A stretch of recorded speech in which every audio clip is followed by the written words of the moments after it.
It is 5:30 p.m. on October 7th, 2025, and I call to order this regular meeting of the Board of Public Works. First on the agenda, we have messages from board members. Are there any messages from the board? None. All right, before we begin, I will just say if there is anyone joining us in person, when it is your time to speak, we'll ask you to come to the podium.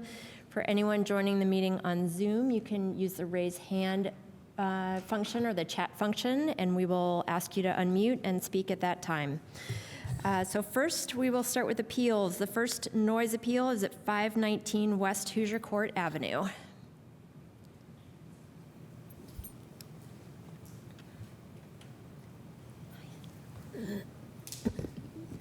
Hello, Inadina from City Legal.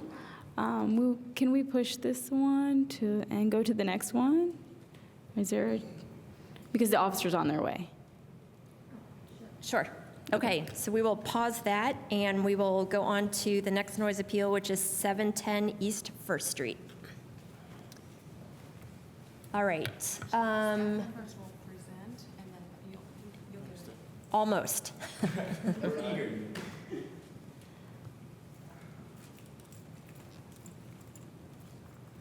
Hello, I'm Officer Hightank with Bloomington Police Department. All right, let me just get to the right spot in the packet. Could you tell us a little bit about what happened? We have the staff report. Is there any other information that you can provide? Not other than what was already mentioned. We received a noise complaint for that address, and we received 3 more noise complaints before we responded to that address for noise.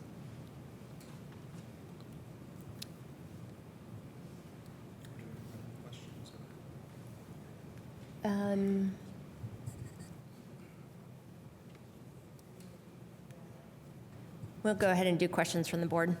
Wait, you said 3 more complaints all in the same evening, all in the same night, or is that over the course of time? Correct, all the same night. Okay. And there's a document in the packet that has, it looks like the complaint log. I'm just trying to determine the times that were called.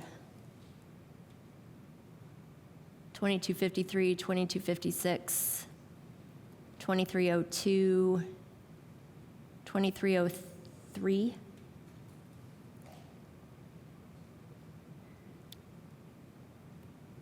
Okay, can we have the appellant come to the, oh, sorry. More questions from the board, almost. I'm thinking slowly tonight. So your statement is that you personally witnessed excessive noise coming from the appellant. Is that correct? Yes, sir. Okay. And what was the nature of the noise? It was a loud party, people flowing into the street. Okay. We also got a complaint that there was possibly firearms and drug use. That did not appear to be the case. No firearms or drugs, but definitely noise. Okay. And were there other people cited the same evening at the same address? I don't believe so. Okay. Was there something specific about the appellant's noise that came to your attention that others were not cited? He lives there. We cite the resident that lives there that's responsible for the I'm party. sorry, can you say that again? He lived there. He said he lived there, and we cite the resident that lives at the address of the complaint. Okay. So just as a matter of course, and just for kind of our knowledge, do you cite the leaseholder essentially, or the subleaseholder, or any resident of the apartment? It's whoever lives there. So basically anybody that's on a lease there or claims that they're a resident there, yes. Okay, but again, there was just the noise complaint filed against the one person right now? Yes, ma'am. Okay. Anything else? I don't think so. Not now? Okay, now if we can ask the appellant to come, if you could please state your name and then provide us with your information. All right. My name is Carter Clay Smith. I'm the resident at 710. This is Anthony Escobedo. He's the one who the complaint was filed to. And our appeal is grounded in the fact that this was a private event for my club. I founded a professional development club last year called Black in Business, and it was for members only. But because of Bloomington, it's a party school, people like to have fun, And so it got out of hand due to it getting out of control. People were spreading the word without our permission. They were coming to the residence without our permission. The doors were locked so we wouldn't let other people who were not invited in. Because of that, there were a lot of people out on the streets that we tried to get to leave. I don't know if I remember correctly, I believe he said that the officer tried to get the people to leave and they also wouldn't leave. We tried to get them to leave ourselves before the complaints came. I think it'd also be fair to mention that it should be on the record that all those complaints that were just mentioned all happened within the span of 10 minutes. And it was because that there are these random people who just showed up on our lawn. It was like a surge of people in like a 10-minute span. We couldn't control it. I know there was so the police came twice. The first time they gave us the ticket, we completely understood. We were like, we're gonna quiet it down, lock the doors, did whatever we could, and yet there was still like a surge of people. Where I'm kind of confused is that they told us noise wasn't an issue. Like that was what one of the police officers told me. He said they walked up to the house and it wasn't loud. Like everything noise-wise was contained in the house. I thought it was quiet, but it was the people. So I'm confused as to why is it a noise citation when it's these other people that we don't have control over. And to follow up on that, we've also done extensive work with our neighbors. We've talked to all of them to make sure that it's okay, because we know that we're in their community. We don't impose ourselves, and so we want to make sure that everybody's we want to have fun, but we also don't want to like ruin other people's day. 100%. And so we tested the noise. We've talked to all of our neighbors who are like in close proximity to us. We tested it before the party. We tested it before the party actually started, the same night of the party, and they also all confirmed that the noise was not an issue. Halfway, or about 30-ish minutes into the party, we texted Jeff, who has a sensitivity to like hearing issue that we talked about. Yeah. And so we were like, hey, Jeff, how's the noise? The party's starting to pick up, so we want to make sure like if we should adjust it or not. Jeff said everything was fine.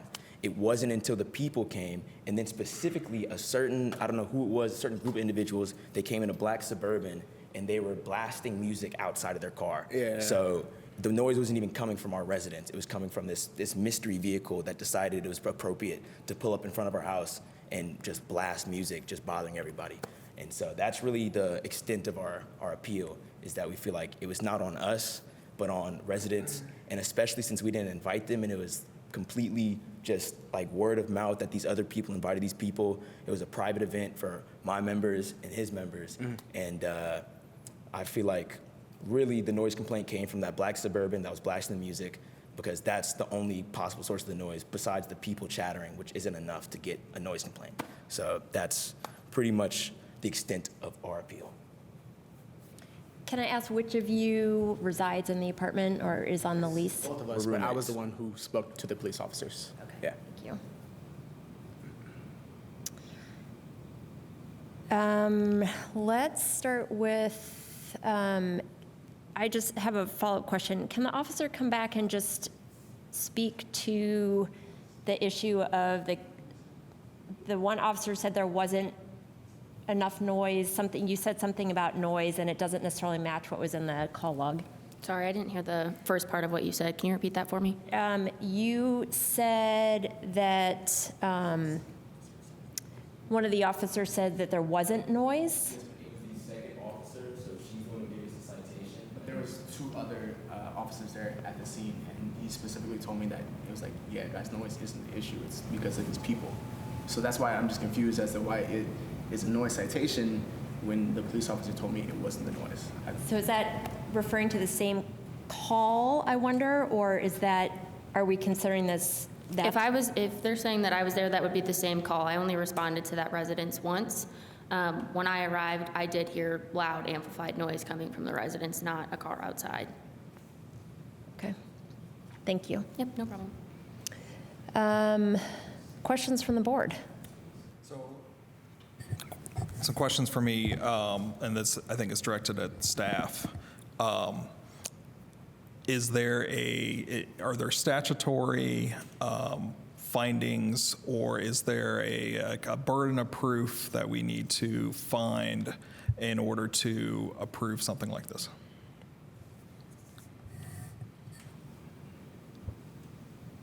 Hello, it's Inadina from City of Bloomington Legal Department. Inadina Casamanian. So under 14.09030, noise is prohibited. It's any unreasonable noise shall mean sound that is volume, frequency, or pattern that prevents, disrupts, injures, or endangers the health, safety, welfare, prosperity, comfort, or repose of reasonable persons of ordinary sensitivities. So I would ask that you look to that statute 14.09030 in the Bloomington Municipal Code.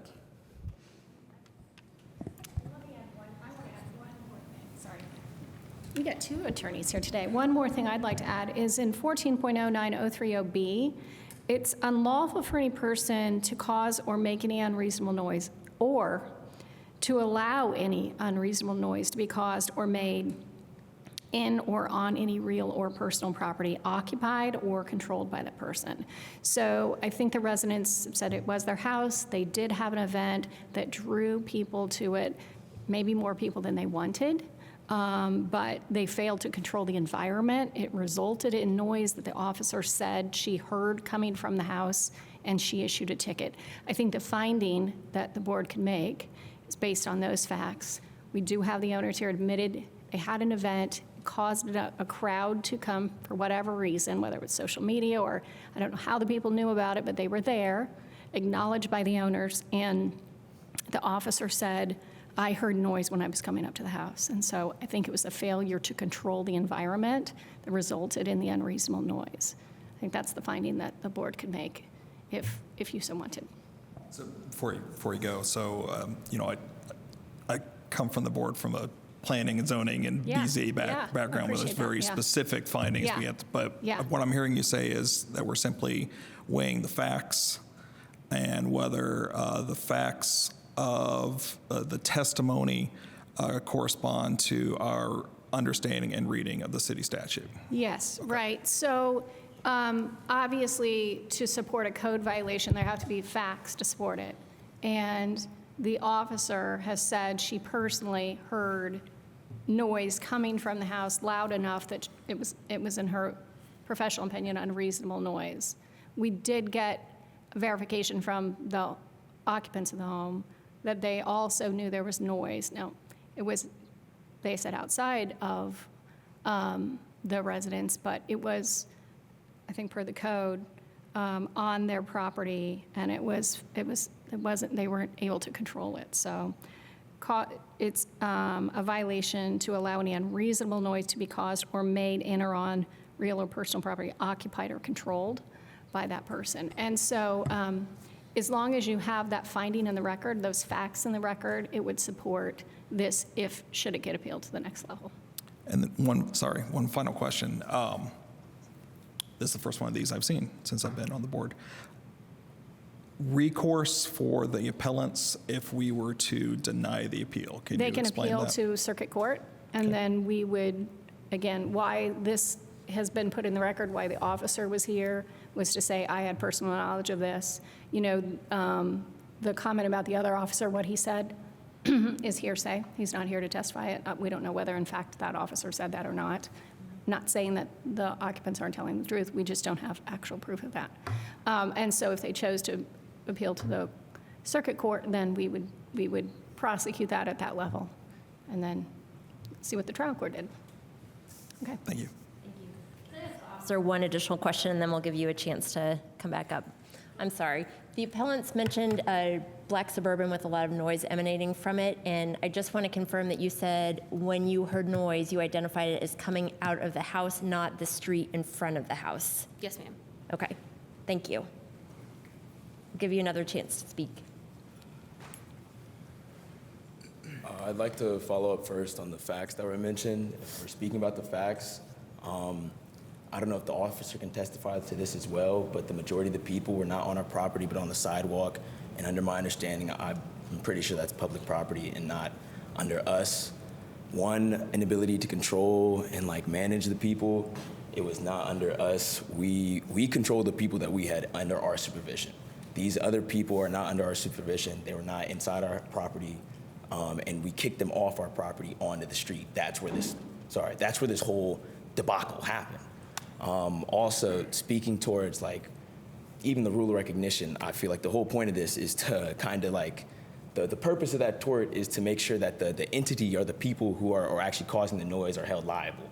And I feel like it'd be almost unjust to find us liable if we're not the parties responsible for the noise. Also, one of the attorneys mentioned something about like the source of the noise and who's responsible for it. And I feel like that's a key thing that we should harp on, and how that the source of the noise, we will continue to state as it's our fact of the matter that the noise was not coming from our house. We did multiple checks to make sure our noise would not be above like any limit that would disturb, bother the peace, prevent anybody from sleeping. There's a family next to us, the guy who has the ear problem next to us. We did our due diligence to make sure it would not bother them. During the party, unless the door was open at the time, I'm sure that's why it was loud, because once the door opens, the music is able to transcend a lot farther. But once the doors are closed, we've tested multiple times. We tested it after the appeal and after we got the citation.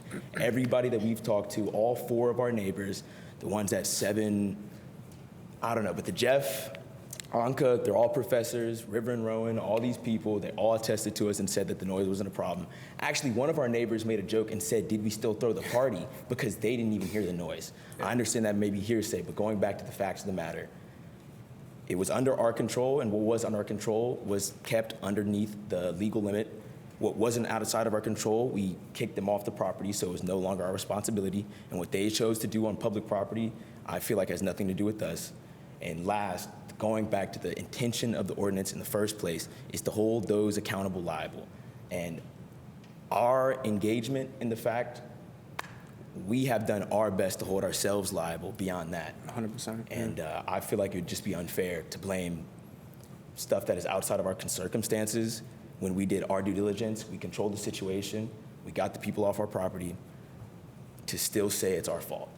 But that's what I would say. And the key facts are, we kicked them off our property, we did our due diligence, and the noise is only loud if the door's open. So of course the officer would say the noise is loud, but that's what we would say. Thank you. Any other questions from the board?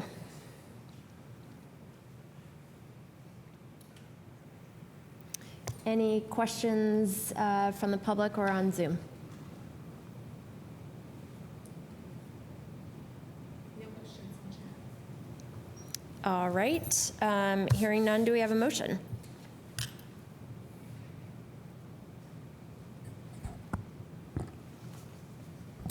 I'll move that the Board of Public Works deny the appeal from the noise violation at 710 East First Street with the finding that the appellants, how do I phrase that?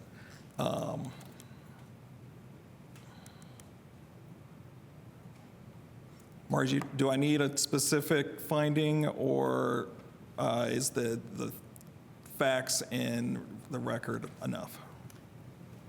So there's case law that says boards and commissions speak through their minutes. I think that I will give you the language of the code then again, though, if you'd like to think about your motion. Again, unreasonable noise means sound that is of a volume, frequency, or pattern that sort of disrupts the repose of reasonable persons. And I can tell you that I wrote this noise ordinance back in the day, and reasonableness standard is required. So because the courts have said it's sometimes hard to define, but everybody knows it when they see it. You know, you kind of know what's reasonable and what's unreasonable. Noise that you can hear outside of a house, from outside of the house, is, considered unreasonable. So. Was the one that you mentioned earlier about allowing for B, it to yeah. B? And that's subsection B, except as otherwise provided, it shall be unlawful for any person to cause or make any unreasonable noise, or to allow any unreasonable noise to be caused or made in or on any real or personal property occupied or controlled by that person. So allowing the unreasonable noise that on their property or property that they control. I will just again reiterate that the officer said she heard the noise coming from the house. Okay, so let me rephrase this. I move that the board deny the noise appeal at 710 East First Street, finding that the appellants did allow for unreasonable noise to be caused or made in or on their real estate. And I will second. With a motion and a second, I will call the roll. This is a motion to deny the noise appeal. Roach? Aye. Carone, aye. Motion passes to deny the appeal at 710 East First Street. Thank you both for coming.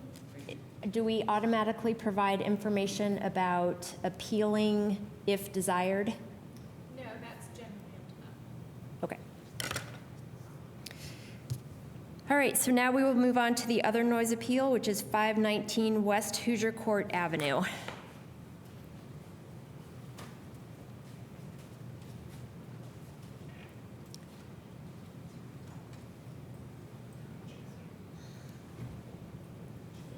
For this one, we have, looks like just the officer. I'm sorry? The officer is here. Okay. Can you tell us your version of what happened, please, or connecting to the staff report of the incident? So on the night of the noise call, it pended for approximately 27 minutes or more before we went to respond to it. By the time we responded, I believe, I don't have my notes in front of me, but it's like 43 minutes before we arrived. I parked roughly 50 to 100 yards away, could hear the music from my vehicle, approached the apartment. There was 3 people standing outside. When I approached the apartment, I asked who lived there. You can still hear the noise from inside the apartment. Doors and windows were all closed. A young lady said that she lived there. I informed her why I was there for a noise ordinance and everything else violation and complaint. When I did such, she asked if I could give her a warning. I said no. At this point in time, I believe, I don't know the exact time it was, but it was after midnight. And being the distance where I was by parked, I could still hear it from my vehicle, and when I exited the vehicle, I went and requested her ID and issued her a noise ordinance. And I explained to her what the ordinance was, how to appeal the ordinance, and the steps she needed to go through. Thank you. Questions from the board? Is the appellant here with us? The appellant's online. Okay. Questions for the officer first? So similar to the last appeal, just want to make sure I understand your testimony correctly. You personally witnessed excessive noise coming from this address? Yes. Okay. All right, if the appellant is on Zoom, April, could we hear from the appellant, please? Hi. So my name is Surya Teja Motkuri, and I'm a graduate student here at IU. This is my first time dealing with any kind of citation, so I really appreciate the chance to explain what happened. So on the night of the incident of September 14, 2025, we had a small gathering at our house that involves roughly around 8 to 9 people. It was a birthday party. I was not the host of the gathering. I live in that house. I live in that house very separately, not so involved with my roommates. And because it was a birthday party of my roommate, I was just invited to the party. I had no control. I didn't organize any of the event. The actual host name was Lokesh Reddy Eluri, and in the packet submitted with me as additional information, he has provided a signed statement accepting full responsibility for the noise that night. So I just want to clear some facts mentioned by the officer. So when the officer came, there were 3 people outside standing. It was me, my friend, and my another friend who was a female. So I want to mention that my female friend never talked to the officer. He always talked to me, and he did not issue the citation to a she. He issued the citation to on my name. So I'm a male. So the citation was issued against my name. I was the only person talking to the officer. So I was honestly nervous about that situation, and since I had my ID back on my phone, I didn't want to escalate this issue. So I handed it over when he asked. I was just cooperating with him. So that is the reason I believe the ticket ended up being issued in my name, just because I was the first person he interacted with. not because I was the one hosting the party, not because I was the one managing the party, or not because I had any control over the party. I had no authority over the music or the number of guests. I was just cooperating with the officer, trying not to escalate this issue. I respectfully agree with all the rules of City of Bloomington and the community rules, and also understand my responsibilities as being the resident. So I have attached other supporting documentations as well with my appeal. So I respectfully ask the board to consider this information as I was not the responsible party. Thank you And very much. just to make sure, I want to clear that I was the one who talked to the officer. Officer didn't have any conversation or any kind of wording with any female that was present outside the house. I was just outside talking to my friend. Okay, thank you. Questions from the board? So questions for the appellant. Just to confirm, you are one of the leaseholders at 519 West Hoosier Court, is that, or Hoosier Avenue, is Yes, that correct? that is correct. And the person that you say is responsible, that took the responsibility, are they also a leaseholder at that address? Yes, they are. Okay. And were they in attendance? Were they there physically at the location at that time? Yeah, they were there physically at that location that time. Okay, thank you. Thank you. Is the other person who's the leaseholder the one you're referring to who did not speak with the officer, the female? No, she did not speak with the female. She did not speak with the officer. The female did not have any conversation with the officer. But the He female only is spoke the to me. other leaseholder. No, she is not a leaseholder. She was just an invited guest.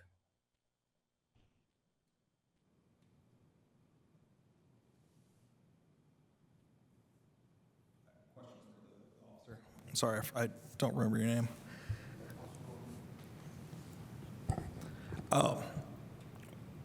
How many citations were issued that night? To that residence, just one. Okay. And is it typically your practice that when you find someone who, resides at the location, who holds the lease, who's the property owner, you issue the citation to that person, or do you try to track down the person who's ultimately responsible? That person is their residence, they're responsible for what happens there. Okay. Thank you.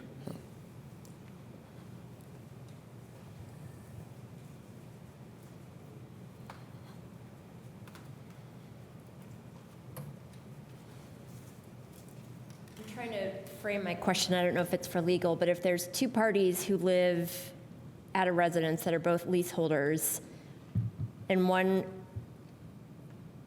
is responsible but indoors, and one is not responsible but outdoors, and the officer talks to the person outdoors who claims not to be responsible for the noise, but the noise is happening indoors with the other resident, I would appreciate a little feedback, maybe. Yeah, I think. Margie Rice, City Legal. I think it goes back to the control issue. So, you think about who, what, when, where, why, and how. It's a party. There is loud noise. The, leaseholder is in control of the property, can ask people to leave, can ask them to stop, whether or not they invited the people over. It is their house. They are paying rent there. They have control over it. And if they choose not to stop the noise and it gets out of control and the officer has to be called, it's really an objective standard.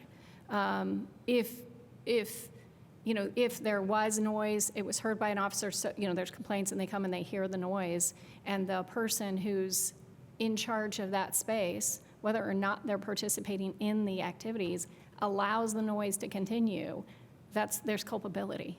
And so I think that the owner, if, my apartment, my house, I can say, hey, you know what, you need to leave. This may not be my birthday party, I may not be invited, but it is my house, and you need to leave because this is out of control.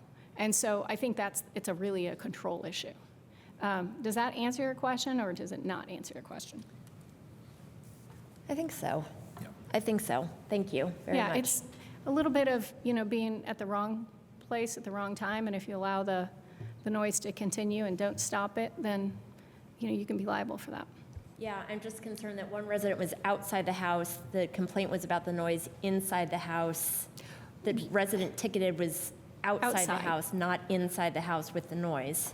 Sure, but if the officer is hearing the noise approaching the house, certainly that person can hear the noise. I did not hear the person say they didn't hear the noise or there wasn't a party going on. They chose not to stop it. I don't know why they chose not to stop it. It resulted in a ticket. If this appellant believes that the other person was more responsible, they can always get reimbursed, for the ticket from that person. But sometimes choosing to allow noise to continue when you have the opportunity to stop it from happening, and it bothers the neighbors such that the police get called, it's a lesson in learning how to control your environment. Okay, thank you very much. Other questions from the board? No. Questions from the public on this item? There is nothing on Zoom. Okay, so is there a motion? I move that the Board of Public Works deny the noise appeal at 519 West Hoosier Court Avenue, finding that the appellant did unlawfully allow unreasonable noise to be made in property that they control. And I second. With the motion and the second, I will call the roll. Roach? Aye. Caron, aye. Motion passes to deny the appeal. And with that, we will move along to petitions and remonstrances. Are there any comments or questions, actually comments, about any item that is not on tonight's agenda? Anyone in person in council chambers or online? If you would use the chat function or raise your hand. There's nothing on Zoom. Okay. Moving along to the consent agenda. Tonight's consent agenda is very long, so bear with me for a moment. On the consent agenda, we have minutes from July 1st, 2025, minutes from the special meeting on July 14th, 2025, Resolution 2025-070, mobile vendor Bloomington on wheels, Resolution 2025-073, holiday market, Resolution 2025-076, Polish American Heritage Month celebration. Resolution 2025-077, Bloomington Book Festival. Public improvement acceptance for 1503 West Arlington Road subdivision. Public improvement bond reduction for the Ralston Drive subdivision.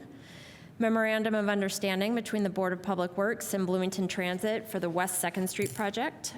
Change orders 2 and 3 for the Longview Greenway project. Contract with E&B Paving LLC for the downtown paving project. Contract with AccuBrine LLC for salt brine machine maintenance. Service agreement with Groomer Construction for planter box repair at the southeast corner of Kirkwood and Washington. Outdoor lighting service agreement with Duke at West Smith Avenue between South Fairview Street and South Jackson Street. Outdoor lighting service agreement with Duke at North Orris Drive between West 11th Street and North Monroe Street. Outdoor lighting service agreement with Duke at various locations from West Smith Avenue to West 17th Street and South Euclid Avenue to South Rogers Street. Contract with E&B Paving LLC for the Union Street raised crosswalk and payroll. Are there any items that need to be removed from the consent agenda this evening? Any comments from the board on the consent agenda? Any comments from the public from the consent agenda this evening? Again, if you are on Zoom, feel free to use the raise hand function or chat. There's nothing on Zoom. All right, seeing none, is there a motion? I move approval of the Board of Public Works consent agenda for the meeting of October 7th, 2025. And I second. With the motion and a second, I will call the roll. Roach? Aye. Caron, aye. Motion passes. Next, we will move along to new business, and the first order of, or item under new business is the proposed lighting plan and encroachments for the Bloomington Convention Center. From engineering, I will be bringing you the rest of the agenda tonight. Thank you. So first up, we have a preliminary approval for encroachments into the right-of-way for the new convention center. This is for 3 street lights that will replace the Cobra headlights that were removed to provide adequate street lighting in that section of East 3rd Street. They just wanted approval that we will accept these encroachments into the right-of-way before they go through the process of installing them. Thank you. Questions from the board? Okay, let me make sure I understand. So there will be another encroachment agreement for this? There will be an encroachment agreement. This is just, you're just giving them a verbal approval that we will accept the encroachment agreement later on. Why couldn't we just approve the encroachment agreement now? Because we don't want to do a formal encroachment agreement until it is actually in place. Oh. Okay. So that way we know that it is built the way we want it to be built. Okay. And these are going to be privately owned and These are paid for, is that privately correct? owned and maintained, yes. Or they will be maintained and paid for by the convention center. Okay, thank you. Questions from the public on this item?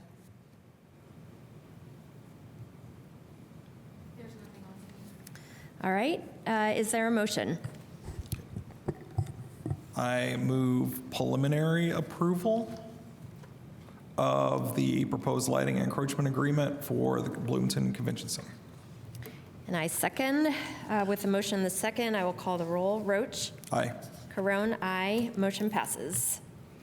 Next item is road closure and noise permit for night work for the Baxter Village subdivision. So this is a request for a road closure on East Moores Pike between Smith Road and 446 for the Baxter Village subdivision, for them to complete their tap into the water main so that they can provide water to the future subdivision. This request includes night work, which will be done on October 14th and October 20th. The rest of the work will be done during the day This is to limit the impacts on this very well-traveled road.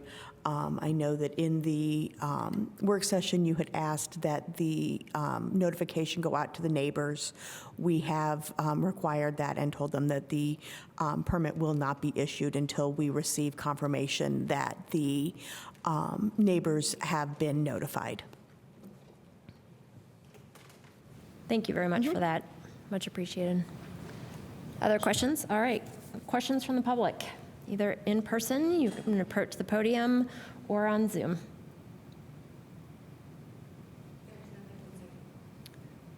Okay. Seeing none, is there a motion? I move What? approval. Oh, do you have a question on this particular item, sir?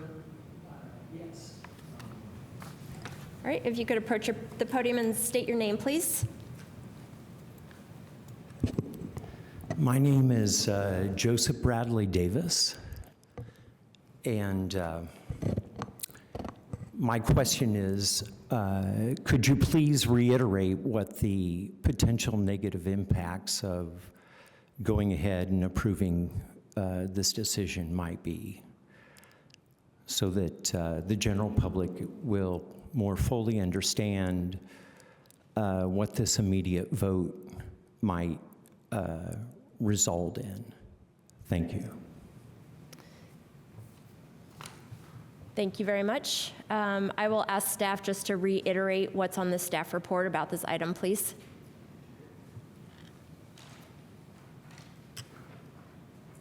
So this is a petition, or a request for a road closure of East Moores Pike between Smith Road and 446 that does involve some night work. This is to tap into the city's water main to provide water service for the future Baxter Village subdivision, which is an 18-lot single-family subdivision that is going in this area. The work is structured to have two overnight work periods. That is to limit the closures during the MCCSC days so that while school is in session, there is no detour, because the detour for this particular work is up to 3rd Street. So that is the reason for the night permit. There are minimal, there's only really 2 houses that are right adjacent to this subdivision. They will be notified, as well as the neighborhood to the neighborhoods to the north. The work is going to be done over fall break to limit impacts to MCCSC. Great. Thank you very much.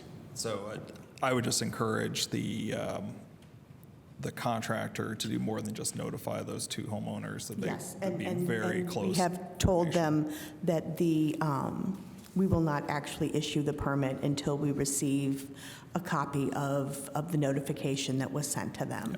Great. And usually what we've been doing is we have been asking them to send those out via email and include engineering in the email that is sent to the adjacent property owners. It'd probably be nice to go and knock on the door, too.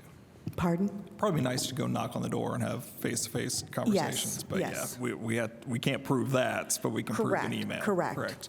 But yes. And to paraphrase the request of the public, the impact to the public here is temporary inconvenience during construction.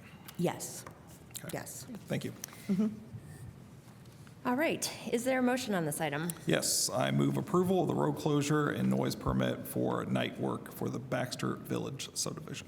And I second. With the motion and a second, I will call the roll. Roach? Aye. Carone, aye. Motion passes. The next item is sidewalk closure for building associates at Winston Thomas Fire Training Center. This is a request for a pedestrian diversion and closure of the west sidewalk along South Walnut Street as part of the Winston Thomas Fire Training and Logistics Station project at 3812 South Walnut Street. This is a 1 to 2 day closure that will be required to tie in the existing sidewalk to the new sidewalk. Once the pedestrian diversion is in place, the existing sidewalk will be removed to facilitate the utility work. The traffic control will be in place from October 13th through December 25th. So that's the diversion that will be in place. Pedestrian access will be maintained via the new sidewalk section. Thank you very much. Questions from the board? None for me. None for me. Are there questions from the public? Anything on Zoom? There's nothing on Zoom. Okay. Seeing none, is there a motion? I move approval of the sidewalk closure for building associates at the Winston Thomas Fire Training Center on South Walnut Street. And I second. With a motion and a second, I will call the roll. Roach? Aye. Carone, aye. Motion passes.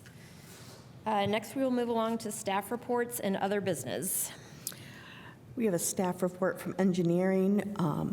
We, in 2024, did an MOU with Monroe County regarding the Monroe County Karst Farm Greenway Project Connector, where we transferred parts of the city's right-of-way to the county to allow them to build out infrastructure. That project has completed, so we will be taking back our right-of-way on Liberty Drive and Constitution Avenue. And this is just to update the board. We've gone out, we've inspected everything. It meets city codes and specifications, and it will just now be back under city control. The MOU has ended, and we just wanted to update the board. So just clarifying, we didn't transfer the right-of-way, we transferred the maintenance responsibility for the right-of-way? Correct, Okay. yes. So it was yes. always city It was always right-of-way. city right-of-way. We just transferred the responsibility for the maintenance and the ability for them to construct in our right-of-way. Great. And the reason why they were constructing in our right-of-way was because the MPO granted the funding to the county. Correct. For the project as a whole, including Yes. parts in the city limits and parts out of the city limits. Yes. Okay, thank you. Thank you. Excellent. Thank you very much. Next, we have approval of claims. Any questions from the board about claims? Questions from the public about claims? Nothing on Zoom. All right. Seeing none, is there a motion? I move approval of the claims for the meeting of October 7th, 2025, in the amount of $1,773,561.78. And I second. With a motion and a second, I will call the roll. Roach? Aye. Crone, aye. Motion passes. With that, we come to the end of our agenda, and I will call adjournment.